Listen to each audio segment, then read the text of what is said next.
Bem-vindos ao Somos Brasileiros, o podcast que dá continuidade ao meu projeto homônimo nas redes sociais. Agora repaginado para trazer para vocês novas conversas ainda mais enriquecedoras. Aqui nós teremos sempre 2 convidados simultaneamente de gerações diferentes, compartilhando histórias inspiradoras que refletem a diversidade e a riqueza do nosso país. Prepare-se para uma jornada de diálogos profundos e trocas significativas, onde em cada episódio revela novos olhares sobre o que significa ser brasileiro hoje em dia. Vamos juntos? Bom, eu acredito em pessoas, eu sempre digo isso aqui, né? Acredito que a gente se une e constrói coisas incríveis e que a gente também não faz nada sozinho. Então, meu agradecimento especial hoje vai para a Sakura, que acredita junto comigo em boas histórias e em trajetórias que inspiram e em sonhos que se realizam. Muito obrigada, Sakura. Vamos então apresentar os brasileiros que estão aqui comigo hoje. Ele, que é formado em cinema pela FAAP e cria curtas criativos e inteligentes nas redes sociais, é um dos fundadores do grupo de reflexões sobre masculinidades amarelas e é um dos pioneiros em abordar questões de identidade amarela no Brasil. Léo Wan. Muito obrigada, Léo. Também o diretor de fotografia, que tem vários filmes de diversas metragens em seu currículo, nós vamos falar muito deles aqui. E também coleciona indicações a prêmios importantes do cinema, é um grande incentivador dos artistas amarelos, Nelson Cal. Muito obrigada. Os dois, eu ia falar com descendência taiwanesa, mas a gente descobriu que Cal é taiwanês mesmo. Ele nem poderia participar do programa, porque aqui somos brasileiros. Não, eu sou naturalizado brasileiro, então eu ele sou brasileiro pode. Também. Então ele pode. A minha mãe nasceu em Taiwan, ela fala, ela é brasileira, nascida em Taiwan. Isso. Então os dois taiwaneses, né? O Léo com ascendência taiwanesa, o Cal taiwanês. Sim. E os dois cineastas, né? E de gerações diferentes. Acho que esse papo promete aqui, né? Tá bom. Eu quero começar perguntando o seguinte, como que vocês se deram conta de que vocês eram homens, ou crianças, né? Porque eu não sei em que momento isso aconteceu na vida de vocês, amarelos, né? Racializados, não brancos. E como foi esse processo de entendimento? Eu acho que existem 2 momentos, assim. Eu acho que tem uma coisa que você sempre soube, o fato de que você sempre soube, acho que sempre, você pode não saber, mas as outras pessoas percebem e apontam isso de você. Então, inconscientemente, sempre esteve ali alguma coisa presente que te faz sentir um pouco diferente em alguns momentos da sua vida. E aí tem um momento que você percebe o quanto que isso de fato existe e te influencia. Então, eu acho que eu fui me percebendo amarelo, enfim, vendo coisas na internet de outras pessoas falando sobre ser descendente de amarelos, mas dos Estados Unidos, assim, porque eu lembro que no Brasil não tinha, a gente não falava, é muito engraçado, porque hoje a gente fala disso, né? A gente tá aqui conversando sobre isso, mas não tem 5, 6 anos, eu lembro em 2016 que eu comecei a falar desses temas, era esquisito você falar, estou falando sobre ser descendente, eu não consigo nem colocar em palavras exatamente assim, mas não sei se vocês lembram disso, mas a sensação, era esquisito você falar sobre isso. Parecia que você estava fazendo alguma coisa meio errada, assim, eu não sei. Isso não era um assunto, não era uma pauta na nossa vida. Não, né? Não era. Eu acho que o equivalente a você talvez sentar e falar com uma pessoa mais velha, que talvez não... Sabe, eu tô indo num lugar muito assim, estereotipando pessoas mais velhas, mas tipo num lugar assim, alguém que talvez, sei lá, meus avós, sentar e falar com eles sobre isso, é meio estranho falar, você... Então eu acho que até pouco tempo atrás era esquisito. E aí o que me fez esse clique foi quando eu vi coisas dos Estados Unidos. E aí eu lembro que eu participei também na época do Rio Content Market, que agora acho que é Rio 2C. Rio 2C, é. E eu lembro que teve uma palestra que era de diretoras mulheres, né? E aí eu lembro que tava a Ana Moilaert, enfim, outras diretoras lá, e elas trouxeram uns dados sobre a presença de diferentes raças nas produções nacionais, né? E a presença é atores, né? Que não atrás das câmeras, na frente. E aí eu lembro que tinha brancos, um número muito grande, aí negros caía bastante, e aí eu lembro que tinha um número que era tipo 2.7 ou 3.7, que era amarelos, indígenas e outros. E aí eu lembro que eu pensei, nossa, eu tô ali. E na hora eu pensei, nossa, tem muita coisa na internet que eu vejo do exterior que a galera fala sobre isso, né?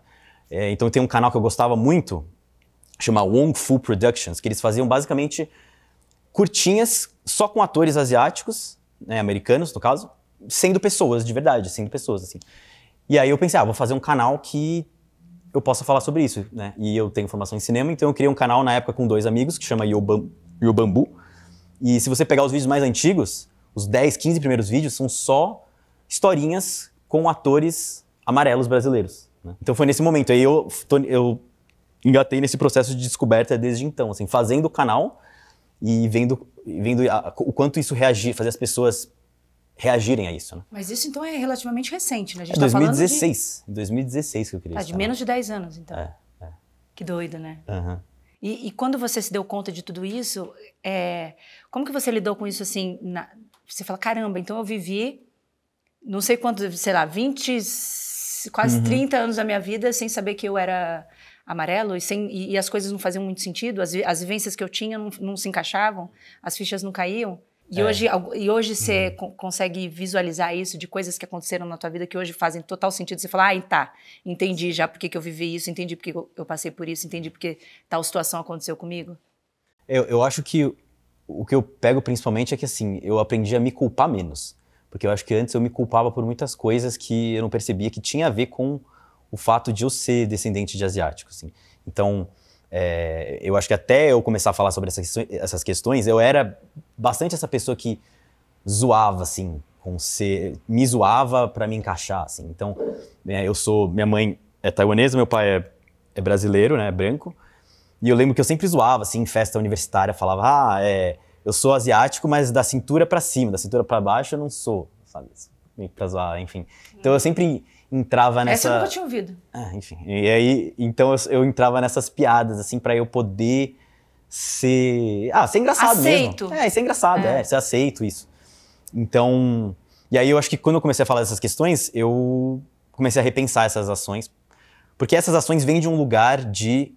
É reativo, né? Você é aquela coisa dos 2 momentos. Você sabe passivamente que você é amarelo, mas ativamente você não sabe. Quando você só sabe passivamente, você só reage. Você não age. Então, eu só reagia. E eu acho que boa parte dos... Né, a gente tá falando sobre masculinidades, boa parte dos homens amarelos, assim, eles só reagem. Só, tipo, é isso, assim. E quando você para pra pensar sobre essas questões, você realmente começa a ter ferramentas pra você, de fato, pensar na sua vida e pensar... Sabe, eu acho que realmente começar de fato a construir mesmo uma autoestima. Começa a poder pensar, isso aqui aconteceu por causa disso, tal. E aí, né? Então acho que...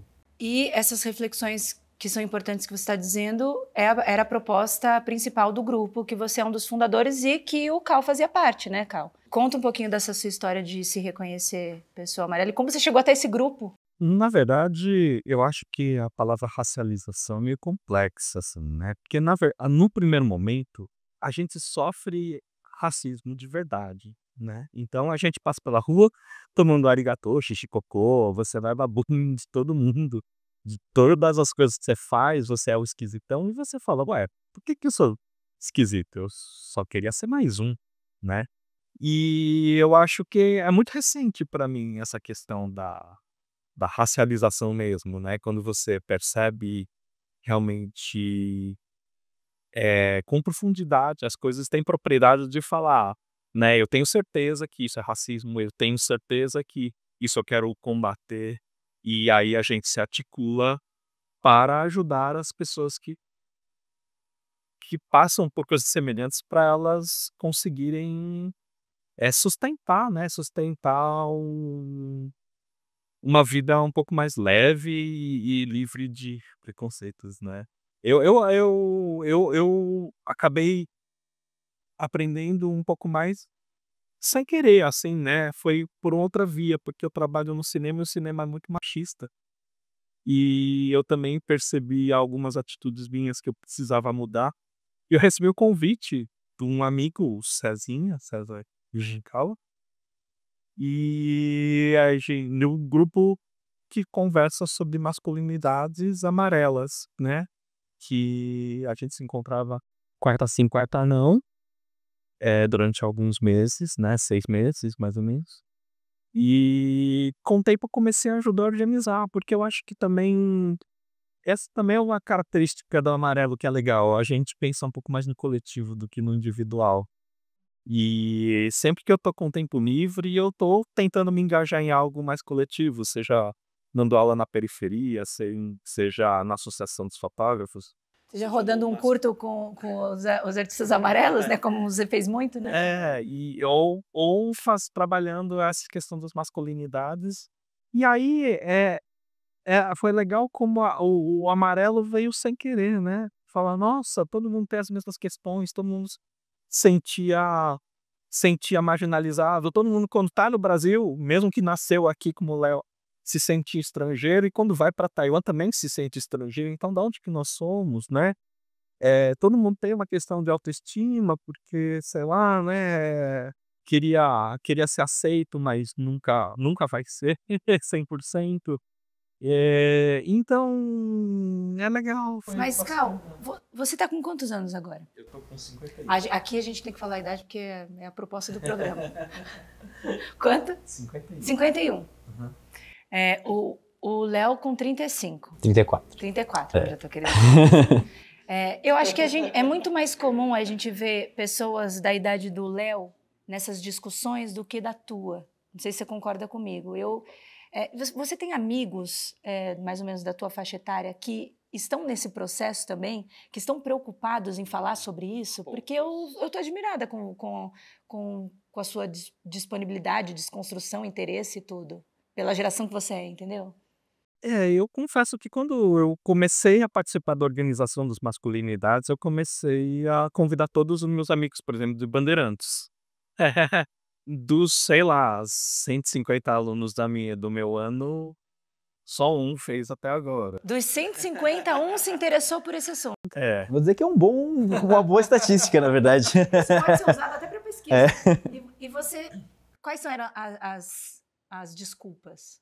E as pessoas nem respondiam, né? Eu mandava aquela mensagem genérica explicando um pouco sobre o que é. Eu acho que a nossa geração teve muitas questões, né? Por exemplo, ninguém ia na terapia porque era coisa de louco. Imagina, eu tô bem, né? Sou resolvido, né? Eu não sou doente, né? E quando as coisas estão muito enraigadas, as pessoas não questionam, porque as coisas, eles acham que as coisas é natural desse jeito, né? E quando a gente vai crescendo e tem um pouco mais de sabedoria, a gente percebe que muita coisa tem que melhorar, né? E eu acho que falando de masculinidade, né, pegando esse link assim, eu acho que ainda tem isso, assim, o fato de falar sobre masculinidades, que envolve homens héteros. Então, o que eu quero dizer com isso, né? Mesmo da minha idade, ou mais novo, a gente pode falar talvez um pouco mais sobre essas questões. Mas se você pegar as pessoas que de fato falam sobre isso, os homens héteros são, tipo, muito pouco. Muito pouco, assim. Eu já participei de várias rodas de conversa, já dei palestras sobre isso. E a presença de homem hétero é mínima, assim. Por quê, você acha? Então, aí eu acho que entra na coisa da masculinidade. E do machismo? Sim, do machismo total, porque já tá no lugar de privilégio, total. E é porque, assim, é tipo homem que homem não precisa chorar, não precisa conversar. Se abrir, falar das minhas questões. Essa coisa de marica, sabe? Eu acho que tem uma masculinidade tóxica que a gente cresce nela, né? Faz com que os homens não tentem se melhorar mesmo, né? Assim. E esse grupo de vocês tinham mais... qual que era a faixa etária, assim? Eu fiz 2, né? Das que eu participei, era mais ou menos minha idade. Eu tenho 34, eu acho que o range, assim, era 20 a 30 e pouquinho. Olha. Era a maioria. Posso estar errado. É porque tem uma coisa, né? Que quem fundou esse grupo foi eu, o Ken Fujioka, e o Ken tem, acho que a sua idade, mais ou menos, e o Kuro, que é um pouco mais novo que eu. Então tinha umas pessoas mais velhas, porque a gente começou o grupo chamando amigos só. Então tem algumas pessoas mais velhas que vêm do Ken. Era a bolha de cada um, Era a né? bolha de cada um, isso. Então, aí tem algumas pessoas que são um pouco mais velhas também. Mas eu diria que era essa faixa de etária. Posso ter errado? Não sei, mas... Eu acho que vai até até as pessoas da minha idade, mas são raridade, e a maioria é dos 20, 30, 20 alguma coisa, 30. Como que você acha, Léo, que a sua figura era vista, por exemplo, 10 anos atrás e é vista hoje, e a tua? Assim, como que a sociedade te enxergava? Ou vocês, como homens héteros, amarelos eram vistos pelas mulheres, por exemplo, assim, 10 anos atrás e hoje? Você acha que mudou? Você acha que isso é visto de maneira diferente? E por quê? Sim, então, eu acho que assim, eu acho que é uma coisa, é bem complexo, né, essa dinâmica, assim, porque eu acho, né, a gente tava falando, né, de que tem a coisa do homem é um chora, então por isso que nesses grupos, tem esses grupos, não de masculinidade, grupos de roda de conversa sobre ser asiático, tem muito pouco homem hétero, porque eu acho que a masculinidade amarela tem peculiaridades, assim. Por que que a gente chama de masculinidade amarela? É porque é diferente das outras. Tem a forma que a gente é enxergado é diferente de como um homem negro é enxergado, como um homem branco é enxergado. E acho que essas peculiaridades tornam até mais difícil em alguns momentos o homem asiático falar sobre isso. Que assim, eu acho que o homem asiático, que existe assim, existe essa coisa, né, patriarcado, né, essa coisa machismo, essa coisa, que o que diz isso, né? Diz que o homem deve dominar a mulher e a mulher, tudo que ligado a ser mulher é menos. É isso que diz esse sistema. E o homem asiático, ele é colocado num lugar que o liga ele à mulher, entre aspas. O que eu quero dizer com isso? Homem asiático normalmente tem menos pelo. O que que tem menos pelo? Uma mulher tem menos pelo. Homem asiático não é visto como esse cara viril, enfim. Quem que não é visto assim? Uma mulher. Homem asiático tem um estereótipo, tem a coisa do pinto pequeno. O que que é um pinto pequeno? O que que é? Não ter pinto, é uma mulher. Então, o homem asiático, ele é colocado nesse lugar que é emasculado, a gente fala, nessa coisa da... E aí eu acho que é até mais difícil para um homem asiático hétero falar sobre essas questões, porque aí ele tem que lidar com isso, assim, ele tem que falar sobre isso, assim, falar sobre, caramba, sabe, e aí entra o machismo dele, né, porque pra ele ser uma mulher é coisa até ruim, é coisa de, é tipo coisa que, né, é tipo chamar você de, sou gay, sabe, seu viado, isso aí, tipo, não é um xingamento, mas muitas pessoas têm na cabeça que isso é uma coisa ruim, e eu acho que o homem asiático falar sobre isso é tipo ele se colocar nesse lugar de minha vida inteira eu fui chamado de algo que me aproxima de uma mulher. E o machismo disso que tem nele impede ele de querer falar sobre isso. A vida inteira a gente foi colocado nesse lugar, assim, né? Tipo, é claro que não é a gente não racionaliza isso, mas eu acho que é isso, assim. E aí é muito doido, né? A gente colocado nesse lugar de emasculado e visto como menos homem, entre muitas aspas, né? O que que é homem, o que que é mulher, enfim. Então, isso não era atraente para uma mulher, né? Então a gente era colocado no lugar do nerdinho, do cara que não é, né? Você tem até o asiático, que é o asiático forte, que bate nos outros, sei lá, mas é o Jack Chan, Jet Li, esses caras É não são um outro sexualizados. estereótipo, né? Eles não são Mas você tá sexualizados, falando poderiam. era. Por que você tá falando era? Exato. E aí é muito doido que agora mudou, essas coisas têm mudado muito, assim. Mas ao mesmo tempo, É aí que eu queria chegar. Ele é um homem que ao mesmo tempo demora a série inteira pra dar um beijo. Putz, por isso que eu não tenho paciência de assistir dorama, cara. Eu fico falando de que hora que eles vão transar, Então, que hora que eles vão beijar, mas não pega nem na mão. E não é. E aí eu já ouvia pessoas falando assim, porque eu indico o filme japonês e eu falo, eu não gosto de K-drama, eu gosto só de dorama, né? J-drama. Porque eles enrolam muito. Aí, uma vez um cara falou assim pra mim, mas você quer assistir sexo ou assiste filme pornô? Eu falei, não é sobre isso, é um curso natural das coisas. Quando um casal tá apaixonado, pra gente, né, na nossa cultura, você vai esperar, quando é que eles vão se beijar? E não chega nunca essa hora. mas eu acho que é engraçado, minha mãe não mora em Taiwan, ela gosta de ver K-dramas porque ela acha que tem mais a ver com a cultura dela. Então, eu acho que é isso, que tem uma coisa desse, não digo amor mais casto, mais puro, mas isso acaba chegando na gente ainda, junto com essa emasculação que ainda permanece, de certa forma. Eu não vejo ainda. E mesmo assim, vira uma fetichização do tipo, nossa, aquele cara é diferente, né? Então, o interesse não é um interesse que às vezes é genuíno, do tipo, eu tô interessado em saber mais sobre você, Bruna, sabe assim? Uhum. Não, eu tô interessado sobre naquela japinha. Quem você porque é. ela é diferente, porque ela é exótica. Uhum. Então, a gente acaba caindo, em termos sexuais, ainda numa objetificação e numa fetichização que eu ainda acho muito negativo. Você tem a sensibilidade para perceber isso, essa dinâmica, mas por conta do machismo, enfim, eu acho que muitos homens veem esse momento como tipo, nossa, agora eu vou aproveitar, agora que eu virei um padrão de beleza, padrão de beleza não, eu sou fetichizado, aqui ele não usa essa palavra fetichizado, né? Agora que as meninas me curtem, eu vou lá curtir, assim. E hoje em dia, no Brasil, tem lugares, tem bares coreanos, tem bar coreano no Bom Retiro, que se você for lá, é um lugar com comida mó boa, né? Muito boa a comida. 50% das pessoas vão, tipo, comer, curtir, assim. 50% são homens asiáticos e mulheres que... acho que não tem mulher asiática. Mulheres não asiáticas que vão lá pra pegar os caras asiáticos e os caras asiáticos vão lá pra pegar... Ah, agora as meninas me curtem. Não só... E tem bar assim, tem balada assim, hoje em dia.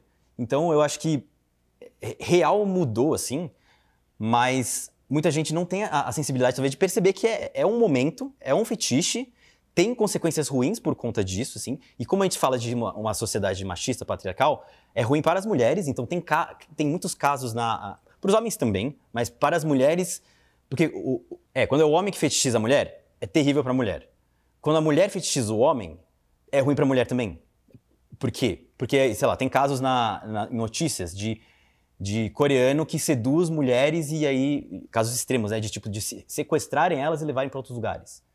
Então, assim, eu acho que a gente vive num momento agora que realmente mudou o jeito que asiáticos são percebidos, assim, mas não é que mudou e, é legal, resolveu o problema. Virou um fetiche, tem toda uma complexidade por conta disso, tem toda uma complexidade também pro homem asiático. Então, eu tenho um amigo, eu já falei isso numa entrevista, viramente falo isso em entrevista, eu falo, desculpa por te expor, enfim, mas tem um amigo que ele fica com muitas dessas meninas. Tem aplicativo disso. Tem aplicativo disso? Chama MIF, que na teoria é um aplicativo para você conhecer um amigo estrangeiro. Mas na prática são mulheres atrás de homens asiáticos. E tem os homens asiáticos brasileiros, né? E estão lá. E aí, por exemplo, eu tenho um amigo que ele fica, às vezes, com essas meninas assim, e quando ele tá com uma menina, ele não quer ir pro bar coreano ou pra festa que só tem esse tipo de pessoa, porque ele tem medo dela trocar ele por outro. Dela se interessar por outro. E ele tem medo, porque isso de fato já aconteceu. Dela trocar ele no meio, assim, porque pra ela tanto faz. É isso, é o que você falou.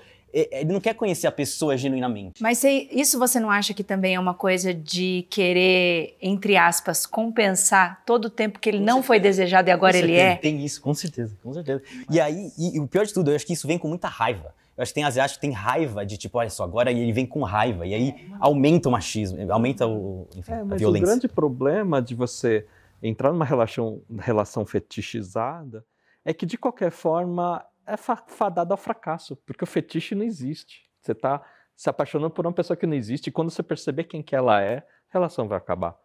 Você não tem uma profundidade, você não tem um encontro real uma conexão de fato, né?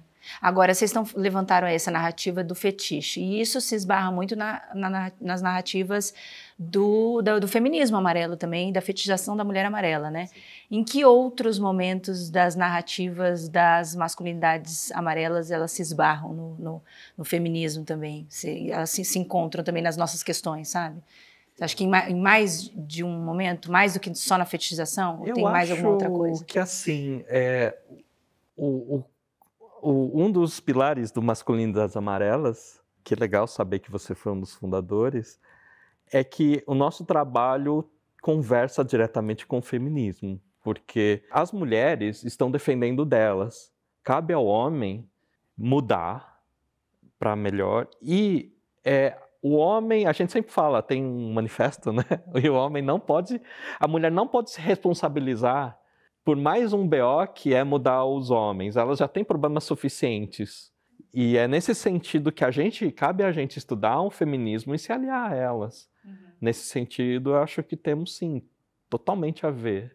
E eu acho que é tão óbvio, mas assim, eu insisto em falar isso porque assim, é broxante, mas eu ia falar assim, chega a ser um pouco humilhante até, quando um cara chega pra mim e fala, poxa, eu sempre quis ficar com uma japonesa, com uma japa, com uma mulher asiática, uma coisa assim.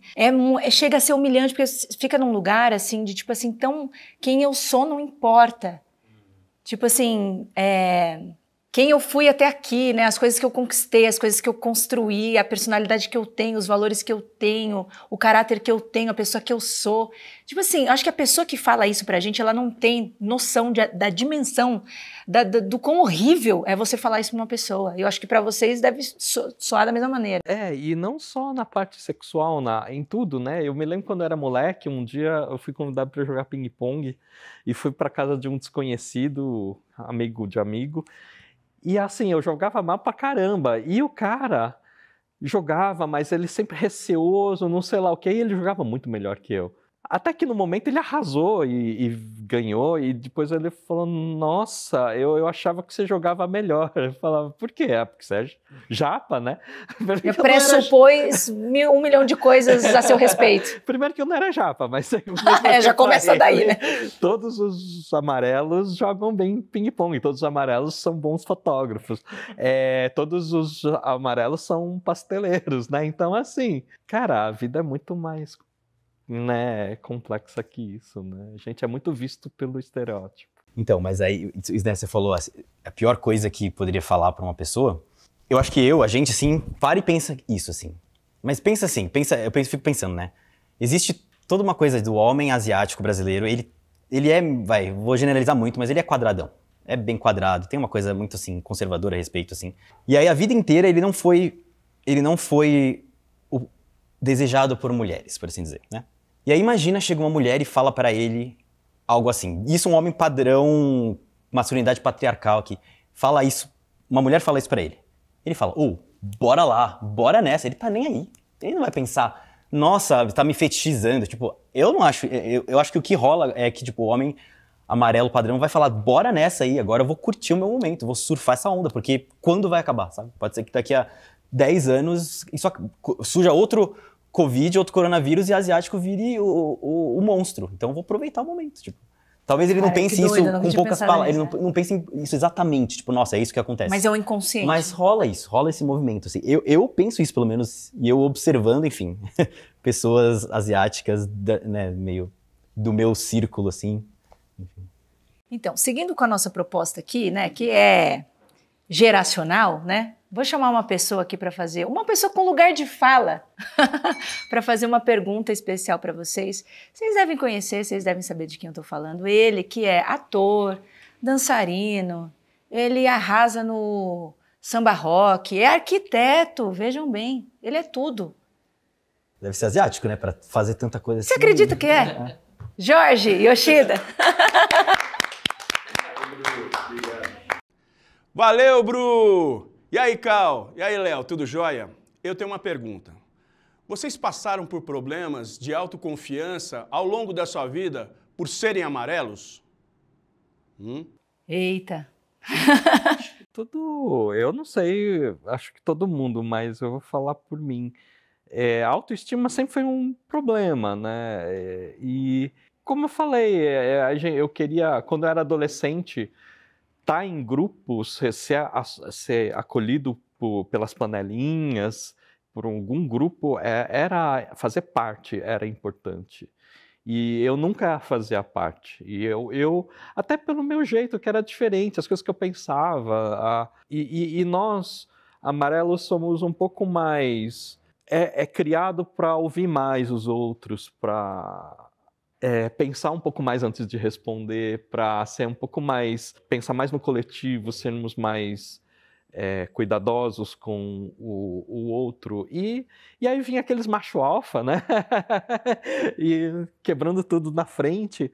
Natural, né? Assim, eu tive outros problemas, né? Por exemplo, se eu for... Como eu sou, né, imigrante, vim muito pequeno, vim com 3 anos de idade. Meus pais, como todo imigrante, vieram para cá e não sabiam falar a língua, não tinham muito dinheiro. Mexe com a nossa autoestima, né? Os meninos podiam sair para o cinema, eu não tinha dinheiro para ir, né? Aí quando eu ia para a escola com tênis novo, a primeira coisa que eles faziam era pisar em cima e estrear. Putz, além de tudo, não tinha dinheiro, né, Cal? Porque se você fosse aí, era taiwanês, mas se tivesse dinheiro, pelo menos você, né? Chegava botando uma banca. E então, assim, eu queria ser artista, Mas os meus pais falavam, você não tem nem o que comer, se você for virar artista, você vai morrer de fome. Então, por muito tempo, eu posterguei esse sonho de trabalhar com arte.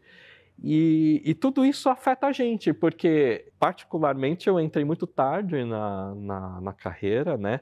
Tanto do teatro como no cinema. E volta e meia a gente tem essa sensação de dar aquela mania do impostor, né? Do tipo, que eu tô será fazendo da que minha eu vida? sou suficiente, né? Será que eu sou diretor de fotografia, né? Será que eu sou, né, dou conta? Será que...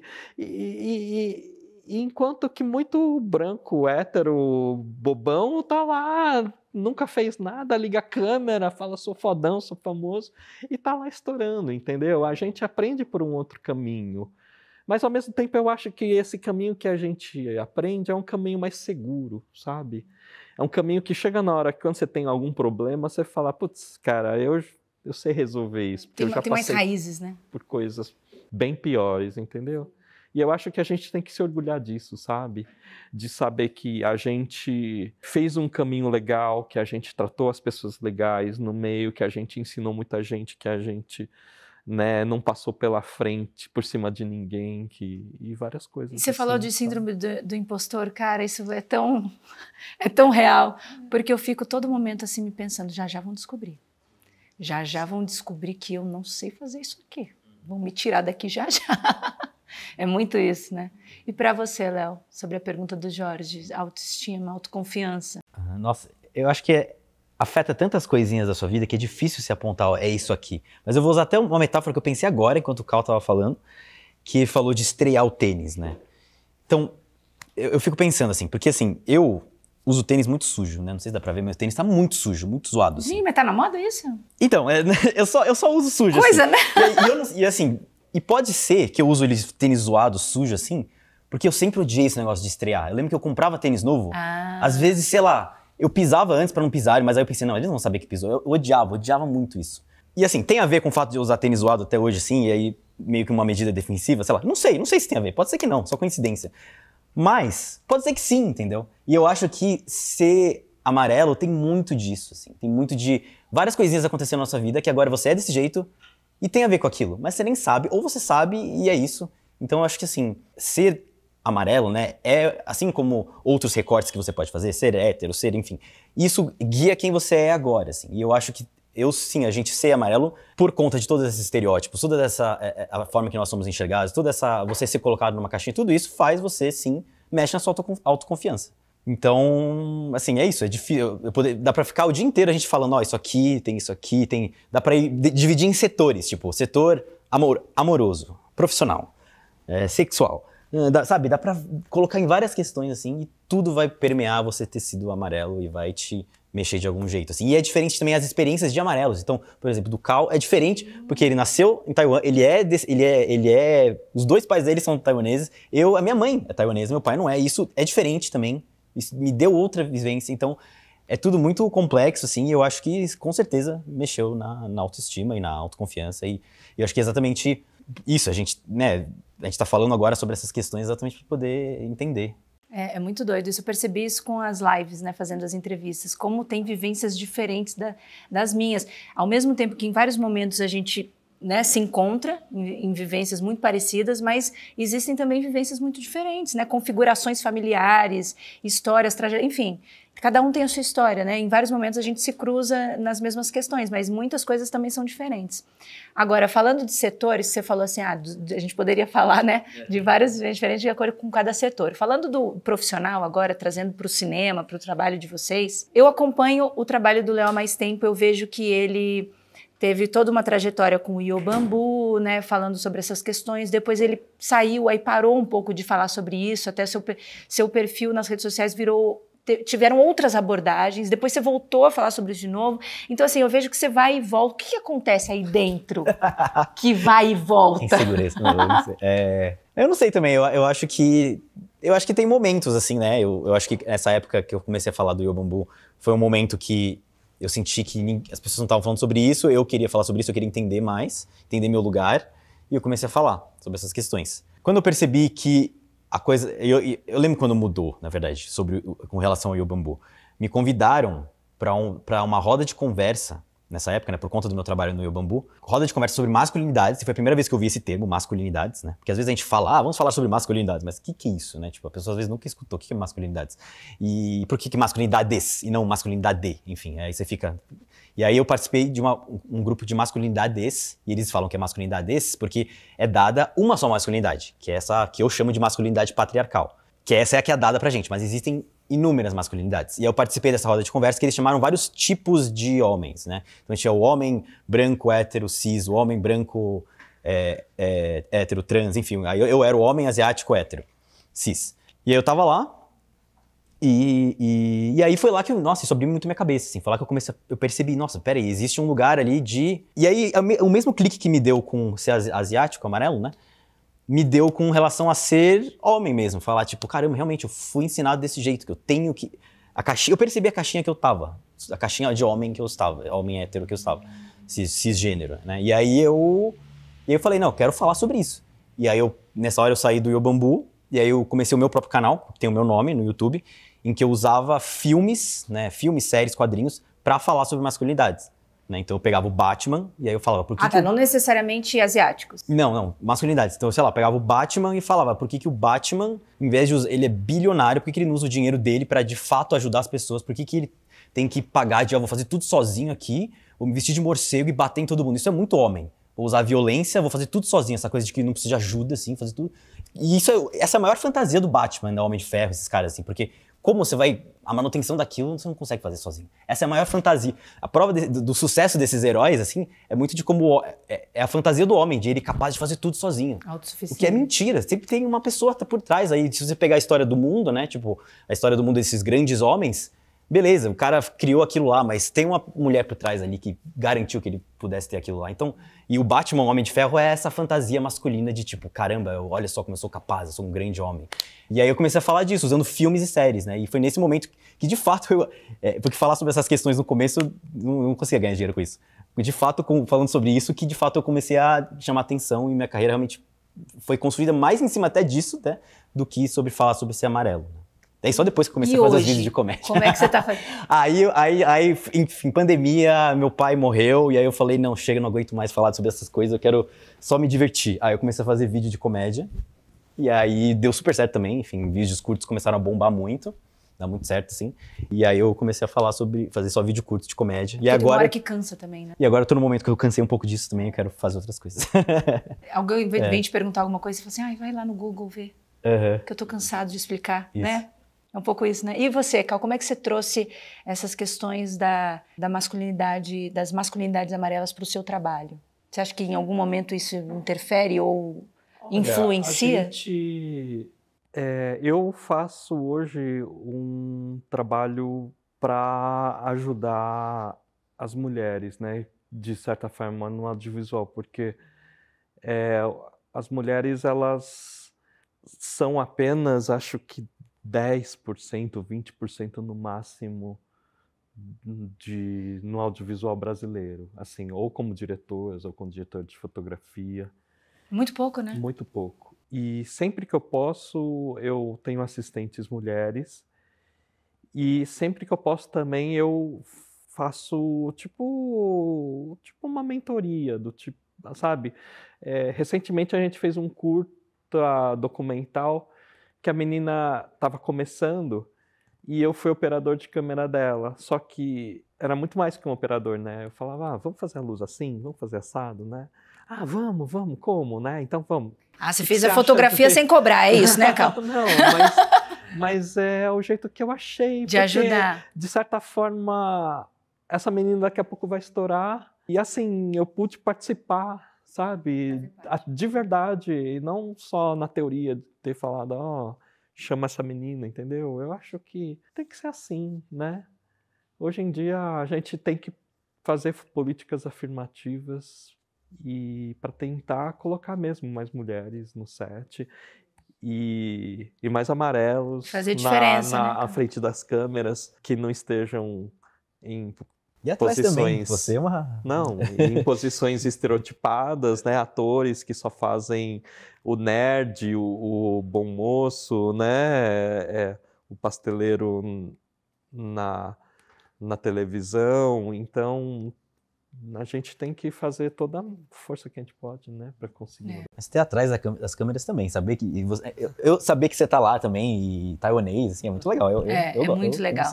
É muito legal a gente se reconhecer no outro, né? E a gente tem ali uma cumplicidade também, né, de saber que o outro te entende, assim, é meio que quando eu vejo pessoas amarelas na equipe, eu me sinto assim, como se eu estivesse no lugar certo, sabe, assim, como se aqui tá seguro, sabe, assim, eu tenho um sentimento meio assim. Mas só para falar sobre... Posso comentar um pouquinho pode. sobre isso? Eu acho isso muito legal, eu tenho tido essa sensação cada vez mais ultimamente, mas por um bom tempo, por causa desse ambiente hostil, eu não fui assim. Teve um momento, acho que muita gente teve, eu acho importante falar disso, que muitos amarelos negam a sua amarelitude, porque... São os bananas, não são? Bananas, Fala o que é banana para quem não sabe o que é banana, Léo. É, amarelo por fora e branco por dentro. Eu nunca tinha ouvido. Nunca tinha ouvido? Não é boa? É boa, muito bom, mas assim, porque a gente embrutece, né? A gente vê, a gente tenta copiar eles e gente, foi tão bom voltar a me sentir mais confortável com o que eu sou e ter orgulho de ser diferente. Por que não, né? Porque é que nem um diamante, né? As pessoas valorizam um diamante porque ele é único, né? Que ele não é uma pedra fácil de encontrar. Então é isso, temos que ter orgulho de sermos diamantes, de sermos diferentes, sabe? Isso foi uma coisa muito nova na minha vida, assim, de uns 5 anos para cá que eu tenho tido essa sensação, né? Essa percepção, né? Eu não sei se foi influenciado por essa coisa de querer negar, querer parar de sofrer, né? E aí tentar negar a minha ancestralidade, mas assim, eu nunca namorei taiwanesas, né? Eu por um tempo gostei muito de nipo brasileiras, né? Também hoje eu sou casado com uma judia, né? Mas de uns tempos para cá é muito legal, a gente vê muito nessas rodas de masculinidades amarelas, que quando você senta com um amarelo, conversa 15 minutos e as coisas batem tanto que se forma uma conexão automática, assim. Eu sinto isso, eu tenho, de uns anos para cá também me aproximei muito, tanto pessoalmente quanto profissionalmente, de pessoas amarelas. Então eu tenho muitos amigos pessoais e muitos amigos com quem eu desenvolvo projetos de trabalho mesmo juntos. E assim, eu me sinto um lugar seguro, essa é a sensação que eu tenho. Mas falando dos bananas, você não acha também, Léo, que é uma defesa até inconsciente, porque a Simone até falava assim, de Beauvoir, né? Ela falava assim, o que seriam dos opressores... Você não é Simone? Ela falava, o que seriam dos opressores se não tivessem aliados entre os próprios oprimidos, né? Então eu fico acho que os bananas são meio isso, assim, também, sabe? Acho que eles não têm noção, né, da opressão que sofrem e aí eles ficam muitas vezes deslegitimando as nossas narrativas porque eles estão tentando se defender, eu acho, no fundo, às vezes inconscientemente, de sofrer por isso. Então eles negam para não precisar sofrer. Faz sentido isso, não? Faz total sentido. Eu acho que é super isso que rola quando rola alguma coisa e aí vem um asiático lá, sei lá, rola alguma coisa na internet. E aí você comenta falando o seu ponto de vista. Aí vem um outro e fala, não, isso aí não tem nada a ver, eu sou asiático e não tem nada a ver, eu sou oriental, sei lá, e não tem nada a ver isso aqui e tal. Eu acho que a mesma coisa é o equivalente a você falar, é tudo igual, hahaha, e se zoar e rir junto, assim. É você rir na piada, você fazer a piada antes de fazerem a piada de você, sabe? Eu acho que isso é uma forma de defesa também, né? Deixa eu fazer logo antes que façam comigo. Lembrando que a piada é sempre também, muitas vezes é usada para disfarçar o racismo, né? Então, não, isso é só brincadeirinha, gente, né? Racismo recreativo, que eles chamam. Então, tomar muito cuidado sempre com isso, né? Agora, Cal, você falou uma coisa interessante. Sua mãe comentou que ela gosta de assistir os K-dramas porque ela acha que são mais próximos da vivência dela. Mas eu tenho visto alguns criadores de conteúdo coreanos desmistificando os K-dramas e dizendo que aqueles homens dos K-dramas, eles não existem, que aquilo ali é uma falácia, aquilo ali é uma mentira. E aquilo ali foi uma coisa, na verdade, criada pela indústria do cinema coreano para popularizar, né, o cinema coreano, mas também por uma questão social. E eu não sei se eu estou falando besteira, mas dizem que eles... soft power, né? Eles não estavam... A população deles estava diminuindo. E aí eles estavam fazendo isso para incentivar que as pessoas constituíssem família. E eu falei, cara, isso faz muito sentido. Tipo assim, romantizar as relações, sabe? Para incentivar que as pessoas se relacionassem mais e procriassem. Olha que loucura. Eu não sei se isso é uma teoria da conspiração, mas eu achei muito doido isso. E eu pensando assim, cara, assim, eu não conheço a cultura coreana, eu não sei como que eles se relacionam, eu sei o que eu assisto também. Mas eu acho muito difícil que as coisas sejam como elas são retratadas ali. O que vocês acham disso? Existe esse tipo de amor romântico nesse nível entre homem e mulher, né, que é o que a gente está falando aqui? Eu posso falar, assim, no meu caso, na minha adolescência existiu? Porque eu era muito tímido, passava por esse momento da emasculação, então as pessoas, muitas mulheres não me viam com um desejo, e eu tinha muito medo de levar um fora. Então eu também demorava para me confessar, com medo de levar um fora. E aí as coisas ficavam muito platônicas, sabe?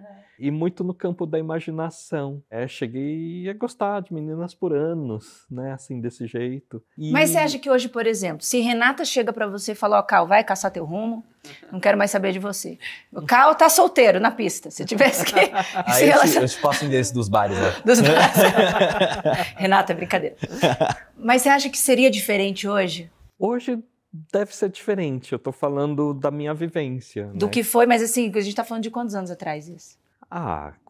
Na década de 80, 90. De bastante tempo, né? Mas você, Cal, hoje, com essa consciência que você tem, de saber quem você é, das questões que você vive, de discutir todas essas questões sobre masculinidades amarelas, que agora você está inteirado no assunto. Fica mais difícil ainda. Fica mais difícil? Por quê que fica mais difícil? Porque a ignorância nos ajuda, né? Quando a gente sabe mais... Que a minha avó falava, ignorância é uma bênção. Né? É uma bênção. Quando você sabe mais, você não sabe nem por onde começar. Você fica mais exigente, né? Você não vai, por exemplo, aceitar ser objetificado hoje em dia, né? Entendi. Eu acho mais difícil. E você, Léo? Eu acho que, assim, falando a forma que a Coreia especificamente, vou pegar a Coreia, com relação ao mundo e não dentro da Coreia. Dentro da Coreia eu não sei, mas com relação ao que eles exportam, eu acho que tem toda uma construção por trás que tem uma raiz histórica, enfim, tem toda uma coisa que falam que é o soft power, né? Que é o soft power? É o contrário do hard power. O hard power seria força militar, enfim, Estados Unidos, esses países assim. Aí você tem o soft power, que muitos países... eu entendi, já saquei o que é isso. Como Coreia, Japão, que foram ferrados ali na segunda... né, por exemplo, essas guerras, unhas pintadas suas são soft power? Não. Soft power seria tipo, eu te dar um tapa, bem de leve assim, e aí fazer carinho, assim. Você tem um poder, mas não é um poder militar, por assim dizer. E eu acho que o Japão, Coreia, esses países, o jeito que eles conseguiram depois, o jeito de exercer... Eu tô com o país ferrado aqui, como que eu vou fazer as pessoas quererem vir? No Japão, como é que eu vou fazer para as pessoas virem? Você cria leis e estruturas que você possa permitir com que as pessoas... pessoas dentro do país criem produtos que atraiam o exterior. Então você cria o Pikachu. O Pikachu, ele não tem um país, assim, ele é... Você pega vários animes hoje em dia, eles não têm... É o Japão, mas é um Japão que não existe, assim. É um Japão que pro exterior ver e gostar e querer ir pra lá, assim. E eu acho que todo romance...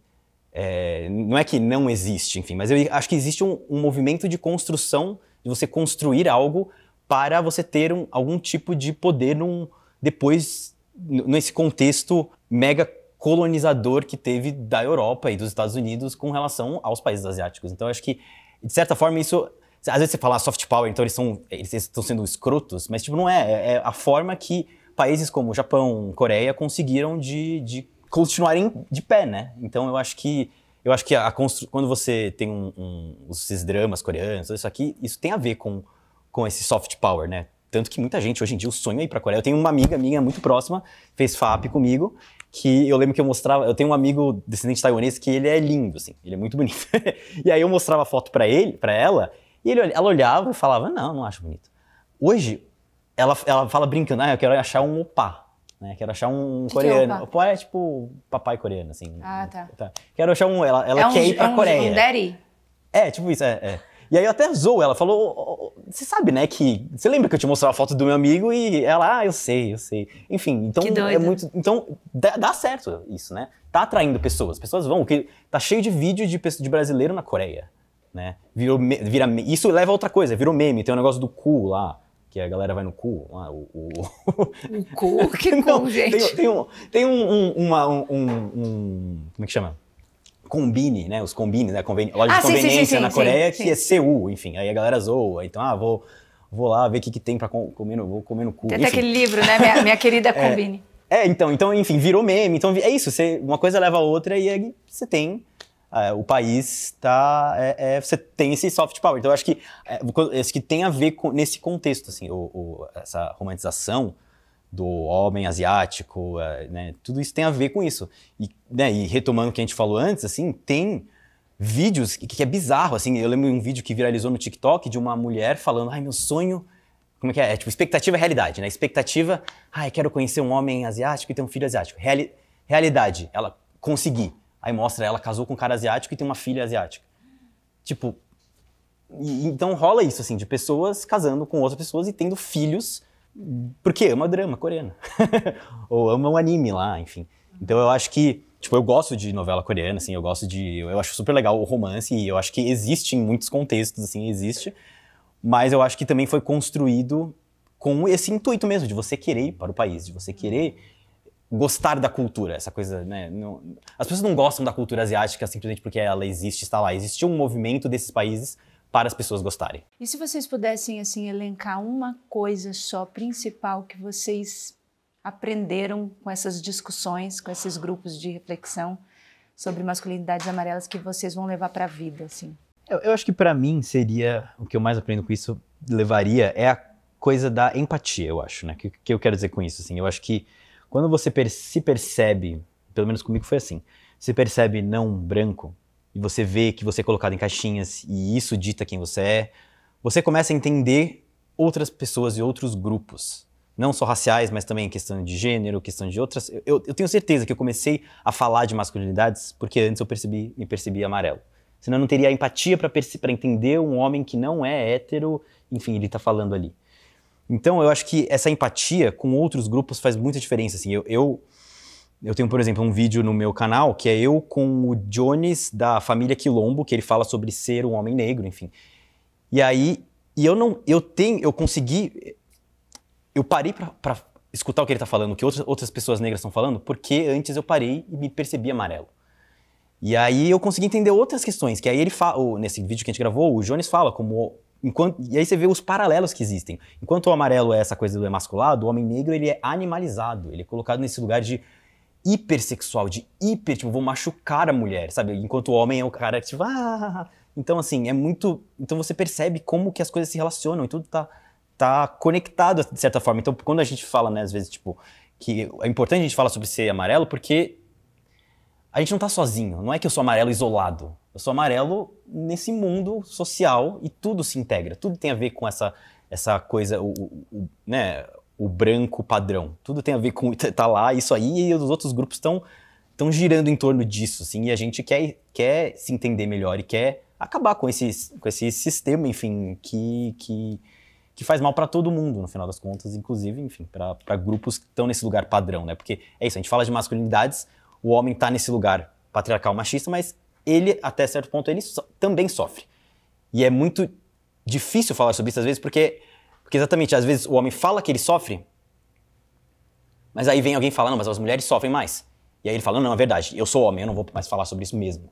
Então duplamente ele se tranca, porque é isso que é ser homem, né? Vou não falar sobre. Então, assim, eu acho que é isso, assim, você Enfim, eu comecei para outro lugar, mas é isso. Não, isso cai na nossa essa empatia. narrativa também de quando a gente está falando sobre as nossas questões. Porque se a gente for parar para pensar, Exato, não, eu não vou falar sobre as questões das pessoas amarelas, porque tem outras minorias que sofrem mais. E a gente também não fala. Inclusive, eu acho que essa é a principal razão que a gente demorou tanto para começar a conversar sobre isso, porque a gente não via espaço. A gente não via... E tá dentro do estereótipo de amarelo de não falar também. Também, duplamente também. Agora, ao mesmo tempo é tão importante poder falar, porque se a gente não falar, quem que vai olhar com os nossos olhos? Quem que vai falar por nós, né? Perceber as nossas dores. Só quem passa por isso que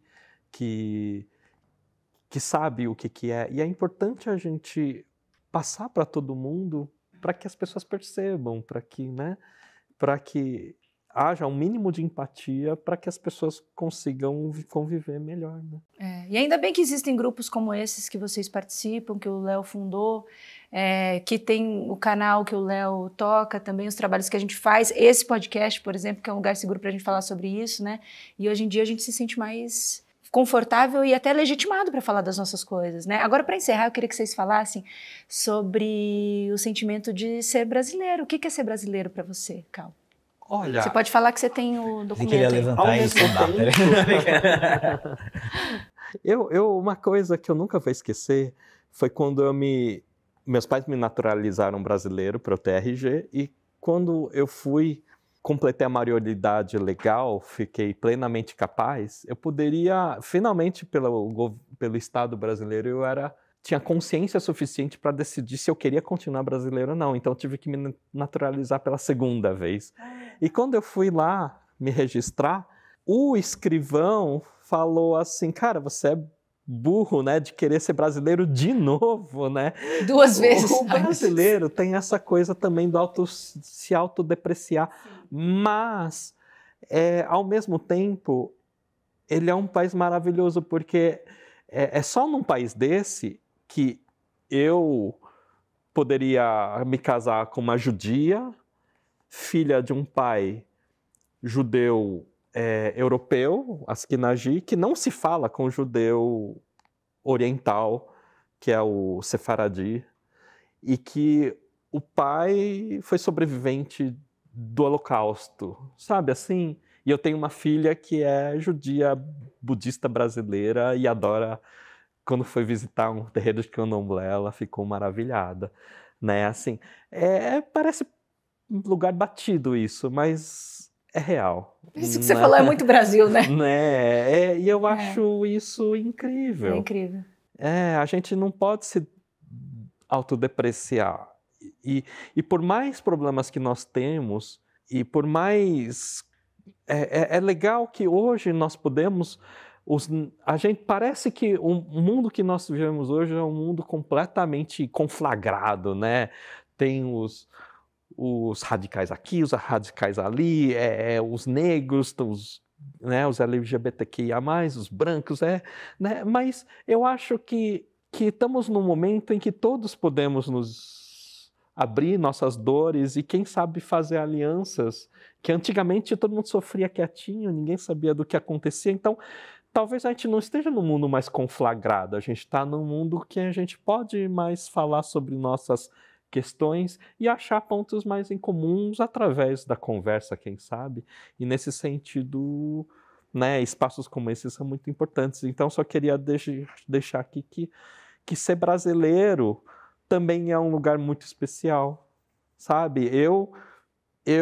Meu pai, quando morreu, antes de morrer, ele pediu para ser enterrado aqui. Esse foi o país que deu a chance dele melhorar de vida, né, saído de Taiwan, e que aqui ele conseguiu crescer, fazer uma família. E quando a gente percebeu que a gente tinha condição financeira, eu falei, putz, quem sabe aquele sonho de ser artista não pode ser feito agora?